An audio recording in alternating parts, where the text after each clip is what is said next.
Olá, boa tarde. O aumento das restrições nos estados por causa do agravamento da pandemia chama atenção para um problema que atinge principalmente as mulheres: a violência doméstica. Agressor e vítima acabam ficando mais tempo juntos no isolamento. Esse é um dos destaques do Jornal da Justiça de hoje e você vai ver também. Operação Falso Negativo. Com autorização da Justiça, Ministério Público e Polícia Civil cumprem 16 mandados no Distrito Federal e na Bahia. Presidente do Supremo Tribunal Federal, ministro Luiz Fux, restabelece importação de camarão da Argentina. Essa decisão envolve relações comerciais entre Brasil e Argentina e foi baseada na análise técnica do Ministério da Agricultura, Pecuária e Abastecimento. E ainda, ministro Nefe Cordeiro comunica a aposentadoria ao Superior Tribunal de Justiça. Em 30 anos de magistratura, sempre zerei processos e procurei concretizar justiça em cada feito a meu cargo. Se consegui, não sei. Fiz o meu melhor.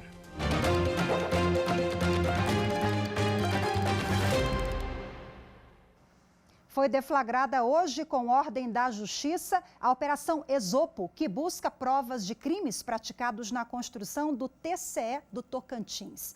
O Ministério Público Federal e a Polícia Federal estão cumprindo 11 mandados de busca e apreensão. Os mandados de busca e apreensão estão sendo cumpridos em 11 endereços comerciais e residenciais localizados em Palmas e Goiânia. A operação teve início depois que o MPF enviou uma representação ao STJ com os resultados das investigações iniciadas em primeira instância, que revelaram, entre outras irregularidades, que a obra não havia sido realizada pela construtora que ganhou a licitação, e sim por outra empresa que o conselheiro do TCE do Tocantins havia adquirido um imóvel. Entre os possíveis crimes investigados estão fraude à licitação, corrupção e lavagem de dinheiro. E com a autorização da 5ª Vara Criminal de Brasília, o Grupo de Atuação Especial de Combate ao Crime Organizado do Ministério Público do Distrito Federal e Territórios deflagrou hoje a 4ª fase da Operação Falso Negativo. Desde cedo estão sendo cumpridos 16 mandados de busca e apreensão no Distrito Federal e na Bahia. A Operação Falso Negativo já prendeu ex-integrantes da cúpula de saúde do Distrito Federal e é a maior operação deflagrada pelo GAECO nos últimos anos. Somadas, as 2 primeiras fases foram cumpridas, somando as 2 primeiras fases já foram cumpridos 109 mandados de busca e apreensão, 7 de prisões e até agora 15 pessoas foram denunciadas. O plenário do Supremo Tribunal Federal confirmou a decisão monocrática do ministro Ricardo Lewandowski, que obriga o governo federal a divulgar a ordem de preferência na vacinação da Covid-19. O plenário determinou que em 5 dias o governo federal divulgue a ordem de preferência na vacinação dentro do grupo prioritário com base em critérios técnicos. Segundo o ministro Ricardo Lewandowski, são necessários parâmetros para guiar os agentes públicos quanto à ordem de aplicação da vacina. Ele disse que não houve um detalhamento adequado da ordem de cada grupo dentro do universo de 77 milhões de pessoas que devem ser vacinadas em todo o país. A decisão atendeu o pedido do partido Rede Sustentabilidade, que alegou que o novo Plano Nacional de Imunização é muito genérico e pode gerar situações de injustiça. Bom, e a Rede Sustentabilidade também entrou com ação no Supremo Tribunal Federal, que caso a União não demonstre que em 10 dias será capaz de promover diretamente a vacinação da população brasileira, seja ordenada a expedir crédito extraordinário em favor dos estados para aquisição de vacinas ou garanta a todos os entes federados a compensação dos gastos. Segundo o partido, com a demora da Presidência da República e do Ministério da Saúde na aquisição de vacinas em número e velocidade suficientes para imunizar toda a população brasileira, esse encargo foi transferido aos estados e aos municípios, mas sem a devida transferência de receitas. Para a legenda, essa conduta viola os preceitos fundamentais do federalismo cooperativo, o princípio da eficiência administrativa e o direito à vida e à saúde dos brasileiros. O presidente do Supremo Tribunal Federal, ministro Luiz Fux, restabeleceu a importação de camarão da Argentina. Quem traz as informações sobre a decisão é a nossa consultora jurídica aqui da TV Justiça, a Gisele Reis. Essa decisão envolve relações comerciais entre Brasil e Argentina e foi baseada na análise técnica do Ministério da Agricultura, Pecuária e Abastecimento. Essa espécie de camarão, ela é originária da pesca selvagem na Argentina, mas a Associação Brasileira de Criadores de Camarão é contra a importação. Para eles, a entrada deste camarão no Brasil traz risco de doenças virais no território brasileiro. O Tribunal Regional Federal da Primeira Região, com sede em Brasília, ao analisar a matéria, proibiu a importação do crustáceo. O ministro Luiz Fux afastou essa proibição.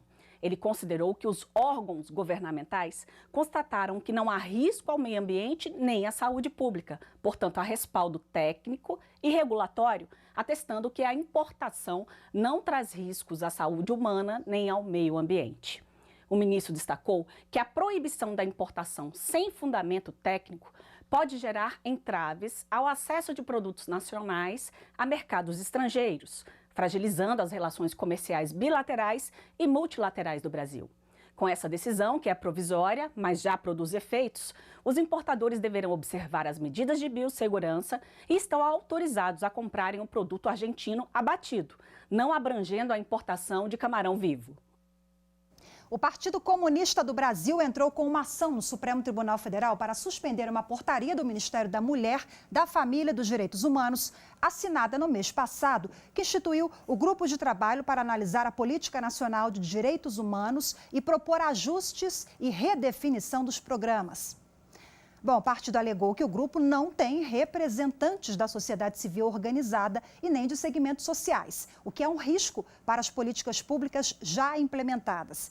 579 entidades civis já se manifestaram contra essa portaria. O relator da ação no STF é o ministro Nunes Marques. Daqui a pouco tem sessão plenária do Supremo Tribunal Federal por videoconferência. E um dos itens da pauta de julgamento é o recurso em que se discute se é ou não constitucional a obrigatoriedade de exibição de filmes nacionais nos cinemas brasileiros. O tema teve repercussão geral reconhecida pelo plenário virtual do STF. A obrigatoriedade de exibição de filmes nacionais em cinemas brasileiros foi questionada no Supremo pelo Sindicato das Empresas Exibidoras Cinematográficas do Estado do Rio Grande do Sul. No processo, o argumento é que a chamada cota de tela, estipulada por medida provisória em 2001, é inconstitucional. Para o sindicato, a obrigatoriedade fere o princípio constitucional da livre iniciativa e da isonomia. Alega ainda que não há regra com determinação parecida para outras empresas do setor cultural, como livrarias, emissoras de rádio ou televisão. O relator é o ministro Dias Toffoli. No plenário virtual, ele considerou que o recurso trata de tema de importante interesse jurídico, social e econômico. Disse ainda que o julgamento vai definir a necessidade de se promover e efetivar o patrimônio cultural brasileiro por meio do cinema. Por isso, votou para o caso ter repercussão geral reconhecida, quando o entendimento da decisão é aplicado em outros processos semelhantes que tramitam em todo o Brasil. Voto que foi seguido pela maioria dos ministros. E você vai ver a seguir violência contra a mulher e a preocupação diante do isolamento social. Assunto para daqui a pouco. Continue com a gente. Até já já.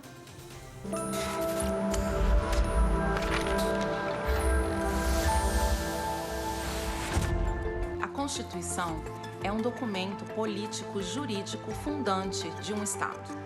No caso do Brasil, a Constituição Federal de 1988 é considerada democrática por ter sido escrita e promulgada por uma Assembleia Nacional Constituinte.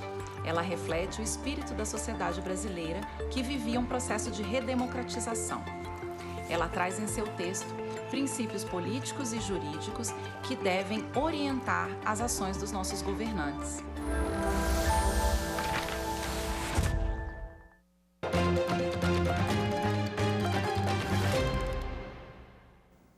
Pelo menos 12 estados e o Distrito Federal aumentaram as restrições de circulação na tentativa de conter a Covid-19. O país registra quase 10 milhões e meio de casos da doença. Mas a volta do isolamento traz também uma outra preocupação: o aumento da violência doméstica. Os números comprovam. A pandemia de Covid-19 fez a violência sair das ruas e ir para as casas.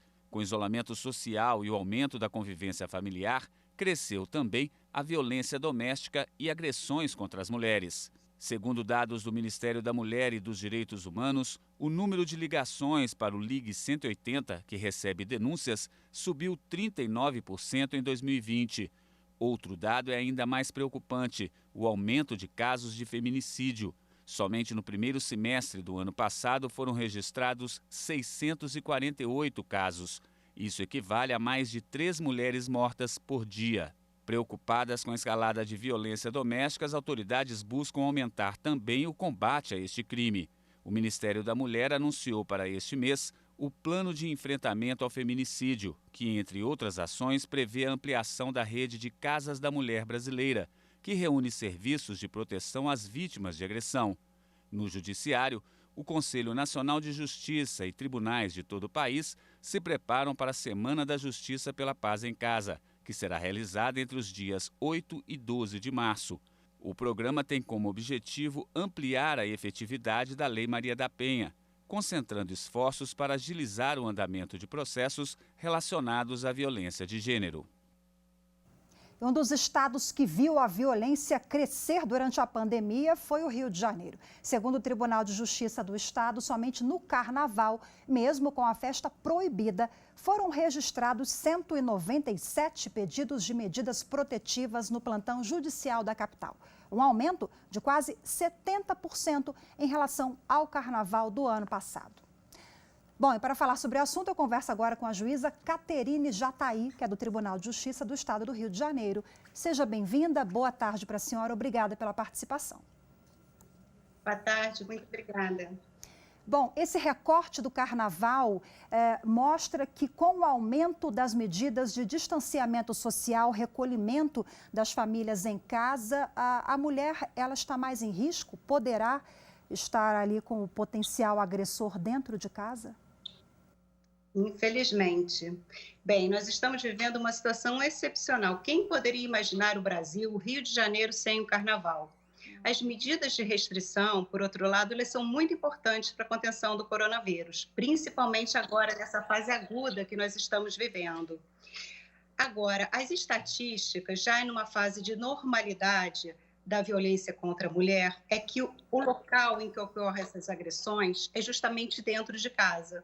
E com a pandemia, com o isolamento social, o estresse, excesso de álcool, drogas às vezes, essa violência aumentou. E principalmente no Carnaval, né, associados assim à objetificação da mulher.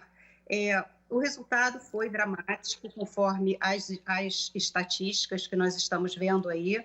Aumentou o número de medidas protetivas, de requerimento de medidas protetivas e de procura das mulheres à justiça. Quer dizer, o número realmente chama muita atenção, porque foram 197 medidas protetivas no plantão judicial. Nós estamos falando aí de um aumento de 70% do ano passado para cá. Esse número tende a aumentar, infelizmente, agora. Mas o que o Tribunal de Justiça tem feito? Quais as medidas para apoiar essa mulher vítima de agressão?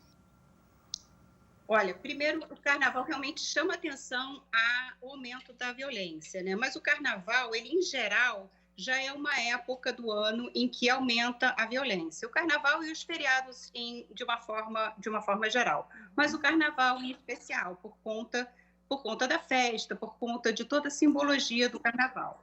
O nosso tribunal ele tem feito campanhas de conscientização em relação à violência doméstica. Aderimos também à campanha do CNJ e da ANB, do Sinal Vermelho.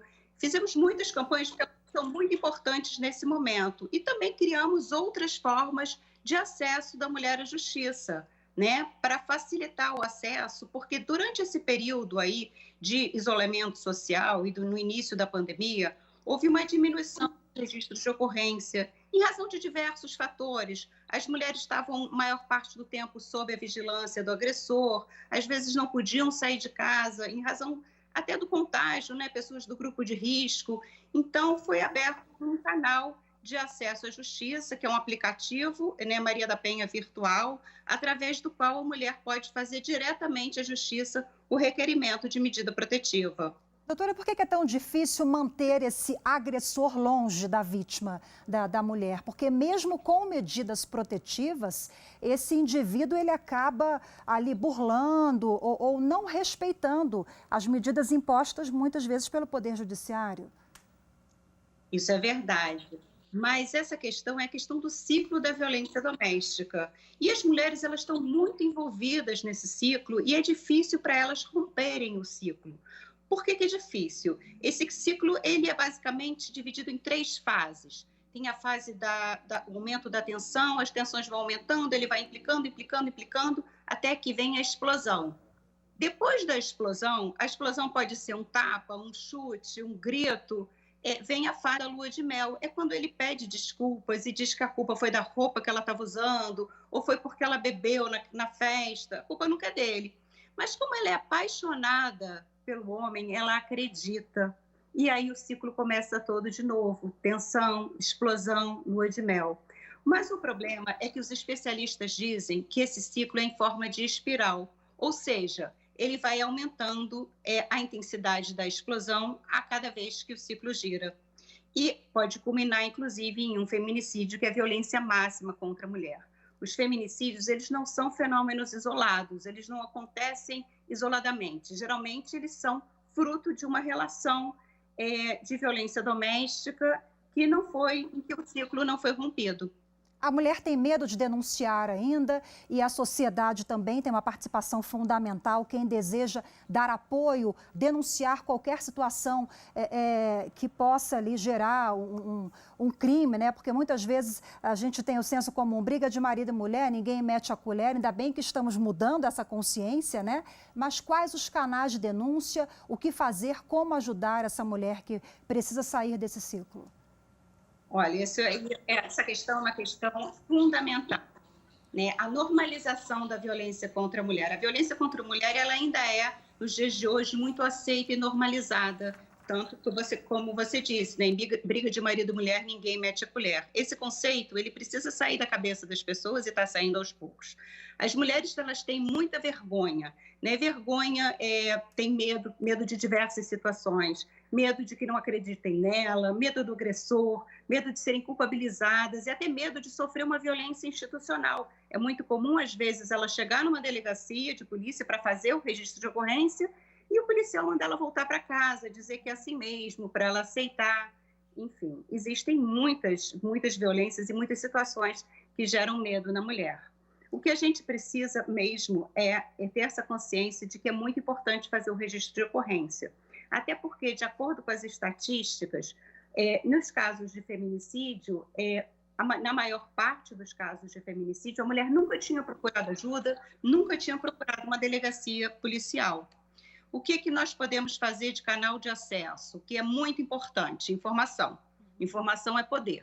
Através da informação e passar a informação para todas as mulheres e para todas as pessoas que estejam vendo um vizinho sofrer algum tipo de violência doméstica, um amigo ou alguma pessoa da família.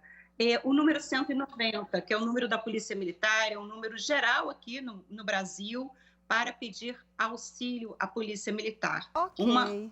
Uma viatura vai ao local e é muito importante ela sempre se lembrar desse número e procurar a justiça aí do seu estado para requerer uma medida protetiva também. Ok, muito obrigada pelas suas informações, pela participação. Boa tarde para a senhora. E você vai ver a seguir, ministro Nefe Cordeiro, do Superior Tribunal de Justiça, anuncia aposentadoria. Os detalhes em instante.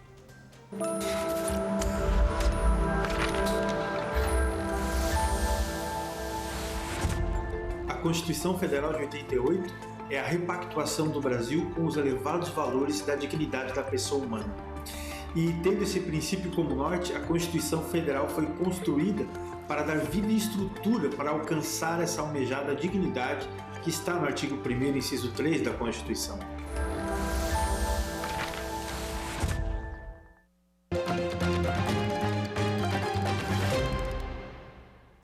O plenário do Tribunal Superior Eleitoral determinou a realização de novas eleições em 2 cidades na sessão plenária de ontem. Os ministros rejeitaram o registro de candidatura de Daltro Fiuza, que foi eleito no ano passado prefeito da cidade de Sidrolândia, em Mato Grosso do Sul. Ele foi considerado inelegível porque teve as contas rejeitadas quando foi prefeito da cidade em mandato anterior. Rejeição de contas quando ocupou a prefeitura em uma outra oportunidade foi também o motivo que levou o plenário a indeferir o registro de Itamar Cardoso do Nascimento. Ele foi o candidato mais votado para a prefeitura de Goianésia, no Pará, mas o TSE confirmou a inelegibilidade de Itamar. Agora, os tribunais regionais eleitorais do Pará e de Mato Grosso do Sul devem marcar as datas para as novas eleições. O ministro Nefe Cordeiro, do Superior Tribunal de Justiça, comunicou a sua aposentadoria após 7 anos no tribunal. Ele se despediu dos colegas na sessão dessa terça-feira. No início da sessão virtual de julgamentos da 6ª turma do Superior Tribunal de Justiça, o ministro Nefe Cordeiro comunicou nesta terça-feira sua aposentadoria. Colegas, a vida nos leva a contínuos momentos de repensar. Refleti muito e decidi requerer aposentadoria. Fiz o melhor que pude em 30 anos de magistratura, sempre zerei processos e procurei concretizar justiça em cada feito a meu cargo. Se consegui, não sei. Fiz o meu melhor. Natural de Curitiba, Paraná, Nefe Cordeiro tomou posse como ministro do STJ em abril de 2014, vindo do Tribunal Regional Federal da 4ª Região. Na corte, o ministro sempre atuou nos colegiados de direito penal, na 3ª sessão e na 6ª turma.